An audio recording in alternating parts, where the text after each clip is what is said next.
لا يحب الله الجهر بالسوء من القول إلا من ظلم وكان الله سميعا عليما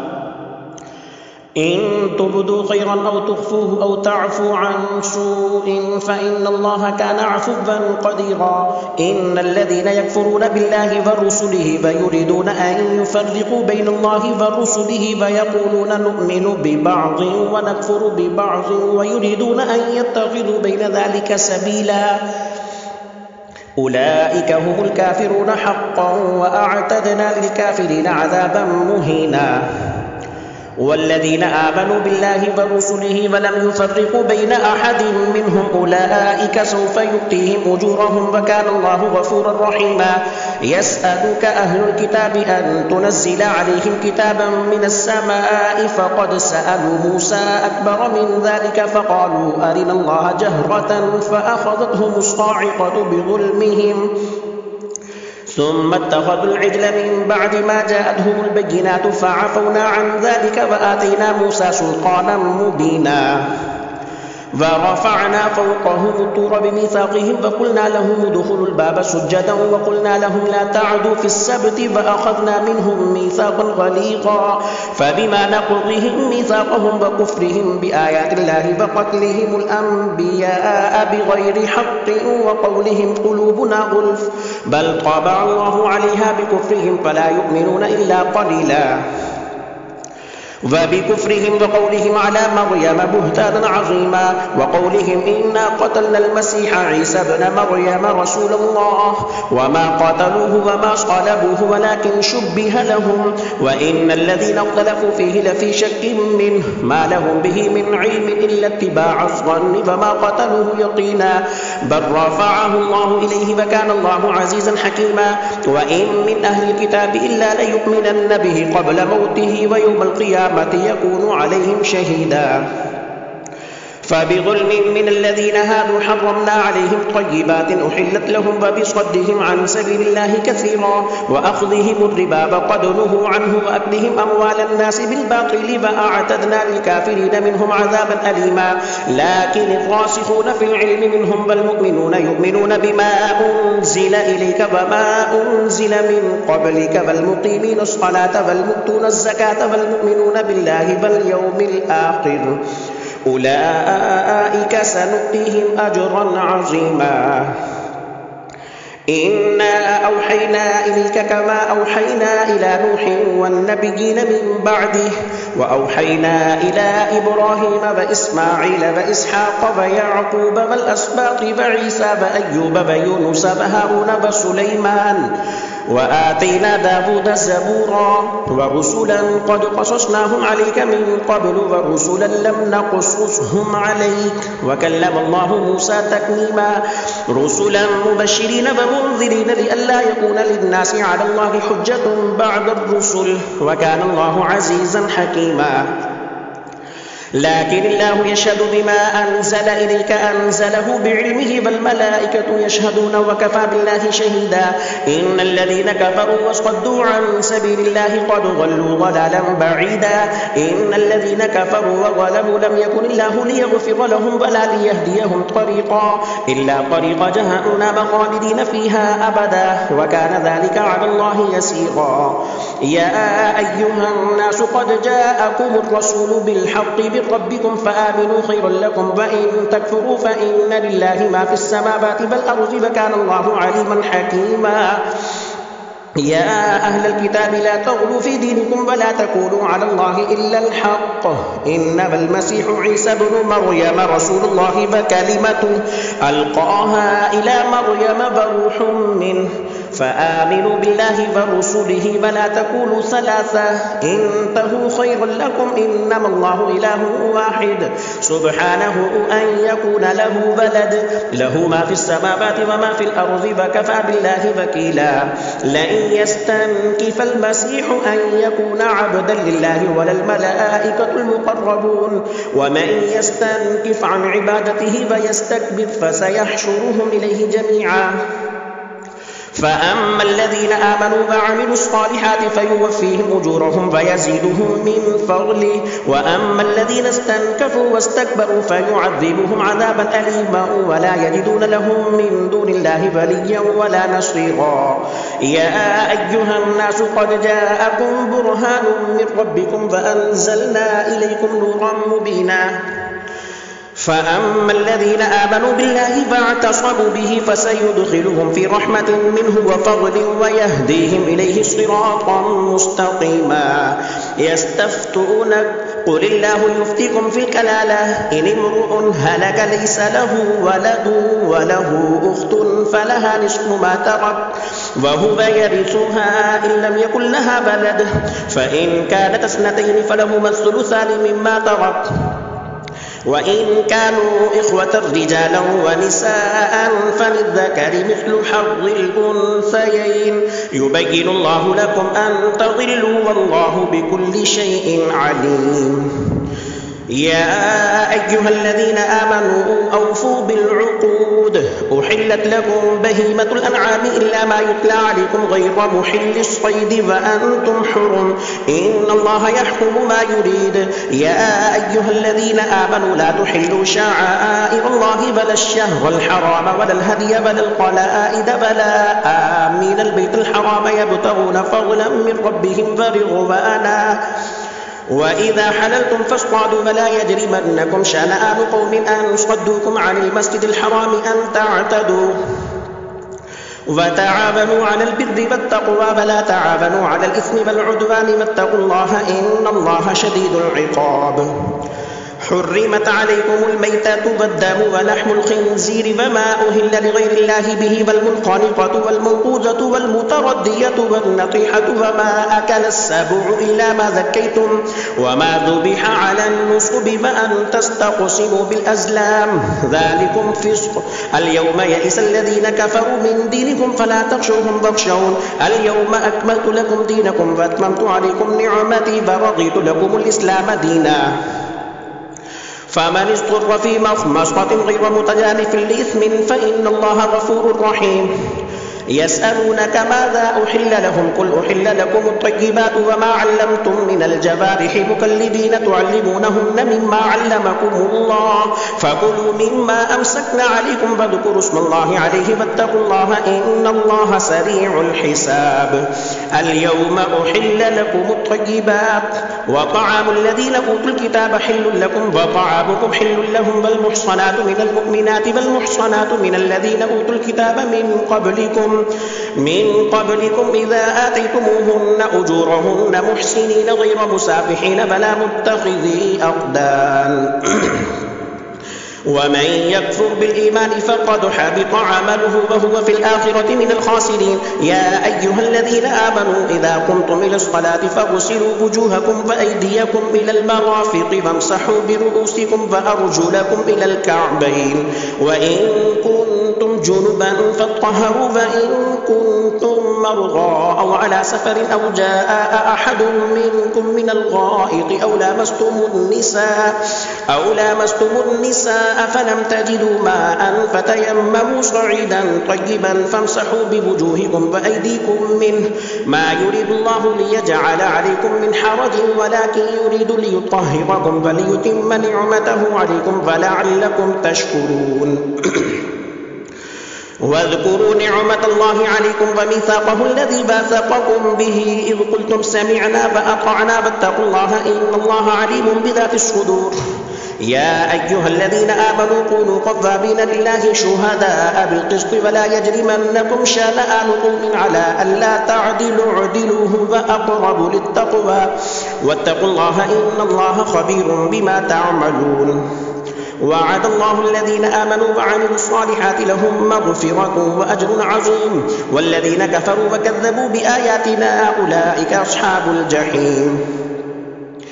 يا أيها الذين آمنوا اذكروا نعمة الله عليكم إذ هم قوم أن يبسطوا إليكم أيديهم فكف أيديهم عنكم واتقوا الله وعلى الله فليتوكل المؤمنون. ولقد أخذ الله ميثاق بني إسرائيل فبعثنا منهم 12 نقيبا وقال الله إني معكم لئن أقمتم الصلاة فآتيتم الزكاة فآمنتم برسلي فعزرتموهم وأقرضتم الله قرضا حسنا لأكفرن عنكم سيئاتكم ولأدخلنكم جنات تجري من تحتها الأنهار فمن كفر بعد ذلك منكم فقد ضل سواء السبيل. فبما نقضهم ميثاقهم لعناهم وجعلنا قلوبهم قاسية يحرفون الكلم عن مواضعه ونسوا حظا مما ذكروا به ولا تزال تطلع على خائنة منهم إلا قليلا منهم فاعف عنهم واصفح إن الله يحب المحسنين. ومن الذين قالوا إنا نصارى أخذنا ميثاقهم فنسوا حظا مما ذكروا به فأغرينا بينهم العداوة والبغضاء إلى يوم القيامة وسوف ينبئهم الله بما كانوا يصنعون.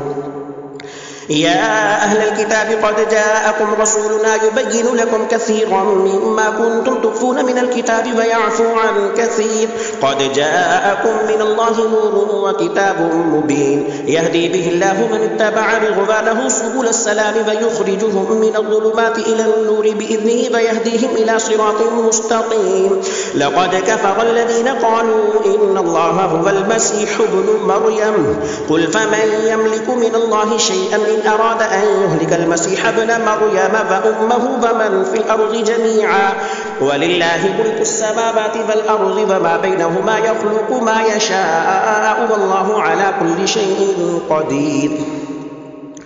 وقالت اليهود والنصارى نحن أبناء الله وأحباؤه قل فلم يعذبكم بذنوبكم بل أنتم بشر ممن خلق يغفر لمن يشاء ويعذب من يشاء ولله ملك السماوات والأرض وما بينهما وإليه المصير. يا أهل الكتاب قد جاءكم رسولنا يبين لكم على فترة من الرسل أن تقولوا ما جاءنا من بشير ولا نذير فقد جاءكم بشير ونذير والله على كل شيء قدير. وإذ قال موسى لقومه يا قوم اذكروا نعمة الله عليكم إذ جعل فيكم أنبياء فجعلكم ملوكا وآتاكم ما لم يؤت أحدا من العالمين. يا قوم ادخلوا الأرض المقدسة التي كتب الله لكم ولا ترتدوا على أدباركم فتنقلبوا خاسرين. قالوا يا موسى إن فيها قوما جبارين وإنا لن ندخلها حتى يخرجوا منها فإن يخرجوا منها فإنا داخلون. قال رجلان من الذين يخافون أنعم الله عليهم ادخلوا عليهم الباب فإذا دخلتموه فإنكم غالبون وعلى الله فتوكلوا إن كنتم مؤمنين. قالوا يا موسى إنا لن ندخلها أبدا ما داموا فيها فاذهب أنت وربك فقاتلا إنا هاهنا قاعدون. قال رب إني لا أملك إلا نفسي وأخي فافرق بيننا وبين القوم الفاسقين. قال فإنها محرمة عليهم 40 سنة يتيهون في الأرض فلا تأس على القوم الفاسقين. واتل عليهم نبأ ابني آدم بالحق إذ قربا قربانا فتقبل من أحدهما ولم يتقبل من الآخر قال لأقتلنك قال إنما يتقبل الله من المتقين. لئن بسطت إلي يدك لتقتلني ما أنا بباسط يدي إليك لأقتلك إني أخاف الله رب العالمين. إني أريد أن تبوء بإثمي وإثمك فتكون من أصحاب النار وذلك جزاء الظالمين. فطوعت له نفسه قتل أخيه فقتله فأصبح من الخاسرين. فبعث الله غرابا يبحث في الأرض ليريه كيف يواري سوءة أخيه قال يا ويلتى أعجزت أن أكون مثل هذا الغراب فأواري سوءة أخيه فأصبح من النادمين. من أجل ذلك كتبنا على بني إسرائيل أنه من قتل نفسا بغير نفس أو فساد في الأرض فكأنما قتل الناس جميعا ومن أحياها فكأنما أحيا الناس جميعا ولقد جاءتهم رسلنا بالبينات ثم إن كثيرا من بعد ذلك في الأرض لمسرفون إنما جزاء الذين يحاربون الله ورسوله ويسعون في الأرض فسادا أن يقتلوا أو يصلبوا أو تقطع أيديهم وأرجلهم من خلاف أو ينفوا من الأرض ذلك لهم خزي في الدنيا ولهم في الآخرة عذاب عظيم إلا الذين تابوا من قبل أن تقدروا عليهم فاعلموا أن الله غفور رحيم يا أيها الذين آمنوا اتقوا الله وابتغوا إليه الوسيلة وجاهدوا في سبيله لعلكم تفلحون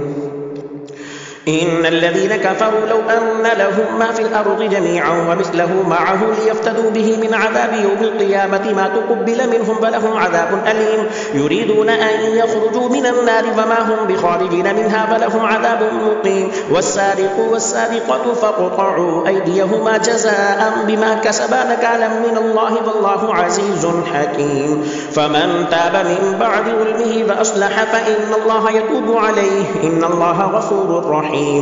ألم تعلم أن الله له ملك السماوات والأرض يعذب من يشاء ويغفر لمن يشاء والله على كل شيء قدير يا أيها الرسول لا يحزنك الذين يسارعون في الكفر من الذين قالوا آمنا بأفواههم ولم تؤمن قلوبهم ومن الذين هادوا سماعون للكاذب سماعون لقوم آخرين لم يأتوك يحرفون الكلم من بعد مواضعه يقولون إن أوتيتم هذا فخذوه وإن لم تؤتوه فاحذروا ومن يرد الله فتنته فلن تملك له من الله شيئا أولئك الذين لم يرد الله أن يطهر قلوبهم لهم في الدنيا خزي ولهم في الآخرة عذاب عظيم سماعون للكذب أكالون للسحت فإن جاءوك فاحكم بينهم أو أعرض عنهم وإن تعرض عنهم فلن يضروك شيئا وإن حكمت فاحكم بينهم بالقسط إن الله يحب المقسطين وكيف يحكمونك وعندهم التوراة فيها حكم الله ثم يتولونه من بعد ذلك وما أولئك بالمؤمنين إنا أنزلنا التوراة فيها هدى ونور يحكم بها النبيون الذين أسلموا للذين هادوا والربانيون والأحبار بما استحفظوا من كتاب الله وكانوا عليه شهداء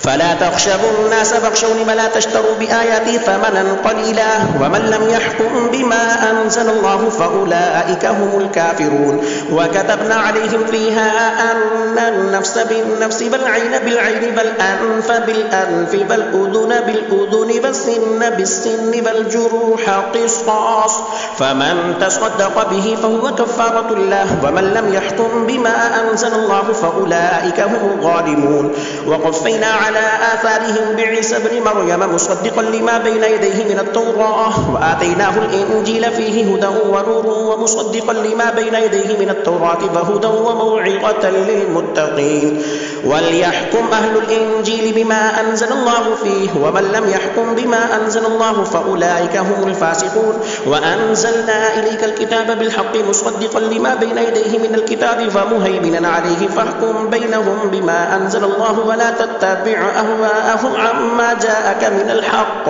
لكل جعلنا منكم شرعة ومنهاجا ولو شاء الله لجعلكم أمة واحدة ولكن ليبلوكم فيما آتاكم فاستبقوا الخيرات إلى الله مرجعكم جميعا فينبئكم بما كنتم فيه تختلفون وأنحكم بينهم بما أنزل الله ولا تتبع أهواءهم واحذرهم أن يفتنوك عن بعض ما أنزل الله إليك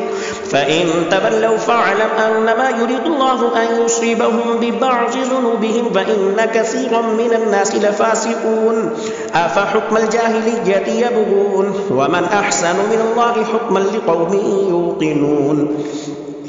يا أيها الذين آمنوا لا تتخذوا اليهود والنصارى أولياء بعضهم أولياء بعض ومن يتولهم منكم فإنه منهم إن الله لا يهدي القوم الظالمين فترى الذين في قلوبهم مرض يسارعون فيهم يقولون نخشى أن تصيبنا دائرة فعسى الله أن يأتي بالفتح أو أمر من عنده فيصبحوا على ما أسروا في أنفسهم نادمين فيقول الذين آمنوا أهؤلاء الذين أقسموا بالله جهد إيمانهم إنهم لمعكم حبطت أعمالهم فأصبحوا خاسرين يا أيها الذين آمنوا من يرتد منكم عن دينه فسوف يأتي الله بقوم يحبهم ويحبونه أذلة على المؤمنين أعزة على الكافرين يجاهدون في سبيل الله ولا يخافون لومة لائم ذلك فضل الله يؤتيه من يشاء والله واسع عليم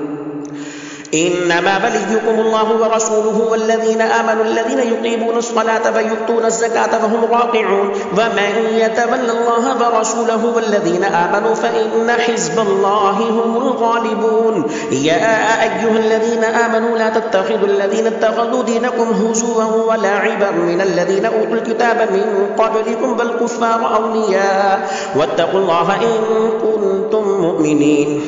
وإذا ناديتم إلى الصلاة اتخذوها هزوا ولعبا ذلك بأنهم قوم لا يعقلون قل يا أهل الكتاب هل تنقمون منا إلا أن آمنا بالله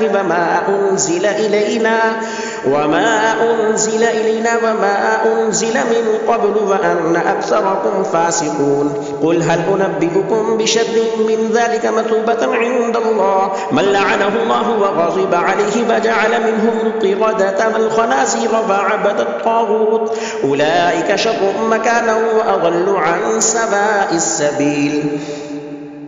وإذا جاءوكم قالوا آمنا وقد دخلوا بالكفر وهم قد خرجوا به والله أعلم بما كانوا يكتمون وترى كثيرا منهم يسارعون في الإثم والعدوان وأكلهم السحت لبئس ما كانوا يعملون لولا ينهاهم الربانيون والأحبار عن قولهم الإثم وأكلهم السحت لبئس ما كانوا يصنعون وقالت اليهود يد الله مغلولة غلت أيديهم ولعنوا بما قالوا بل يداه مبسوطتان ينفق كيف يشاء فليزيدن كثيرا منهم ما أنزل إليك من ربك طغيانا وكفرا وألقينا بينهم العداوة والبغضاء إلى يوم القيامة كلما أوقدوا نارا للحرب أطفأها الله ويسعون في الأرض فسادا والله لا يحب المفسدين ولو أن أهل الكتاب آمنوا واتقوا لكفرنا عنهم سيئاتهم ولأدخلناهم جنات النعيم ولو أنهم أقاموا التوراة والإنجيل وما أنزل إليهم من ربهم لأكلوا من فوقهم ومن تحت أرجلهم منهم أمة مقتصدة وكثير منهم ساء ما يعملون يا أيها الرسول بلغ ما أنزل إليك من ربك وإن لم تفعل فما بلغت رسالته والله يعصمك من الناس إن الله لا يهدي القوم الكافرين قل يا أهل الكتاب لستم على شيء حتى تقيموا التوراة والإنجيل وما أنزل إليكم من ربكم فليزيدن كثيرا منهم ما أنزل إليك من ربك طغيانا وكفرا فلا تأس على القوم الكافرين إن الذين آمنوا والذين هادوا والصابئون والنصارى من آمن بالله واليوم الآخر وعمل صالحا فلهم أجرهم عند ربهم ولا خوف عليهم ولا هم يحزنون لقد أخذنا ميثاق بني إسرائيل ورسلنا إليهم رسلا كلما جاءهم رسول بما لا تهوى أنفسهم فريقا كذبوا وفريقا يقتلون وحسبوا ألا تكون فتنة فعموا وصموا ثم تاب الله عليهم ثم عموا وصموا كثير منهم والله بصير بما يعملون لقد كفر الذين قالوا إن الله هو المسيح ابن مريم وقال المسيح يا بني إسرائيل اعبدوا الله ربي وربكم إنه من يشرك بالله فقد حرم الله عليه الجنة ومأواه النار وما للظالمين من أنصار لقد كفر الذين قالوا إن الله ثالث ثلاثة وما من إله إلا إله واحد وإن لم ينتهوا عما يقولون ليمسن الذين كفروا منهم عذاب أليم أفلا يتوبون إلى الله ويستغفرونه والله غفور رحيم ما المسيح ابن مريم إلا رسول قد خلت من قبله الرسل وأمه صديقة كانا يأكلان الطعام انظر كيف نبين لهم الآيات ثم انظر أنى يؤفكون قل أتعبدون من دون الله ما لا يملك لكم ضرا ولا نفعا والله هو السميع العليم قل يا أهل الكتاب لا تغلوا في دينكم غير الحق ولا تتبعوا أهواء قوم قد ضلوا من قبل وأضلوا كثيرا وضلوا عن سواء السبيل لعن الذين كفروا من بني إسرائيل على لسان داود وعيسى بن مريم ذلك بما عصوا وكانوا يعتدون كانوا لا يتناهون عن منكر فعلوه لبئس ما كانوا يفعلون ترى كثيرا منهم يتولون الذين كفروا لبئس ما قدمت لهم أنفسهم أن سخط الله عليهم وفي العذاب هم خالدون ولو كانوا يؤمنون بالله والنبي وما أنزل إليهم اتخذوهم أولياء ولكن كثيرا منهم فاسقون لتجدن أشد الناس عداوة للذين آمنوا اليهود والذين أشركوا ولتجدن أقربهم مودة للذين آمنوا الذين قالوا إنا نصارى ذلك بأن منهم قسيسين ورهبانا وأنهم لا يستكبرون الله أكبر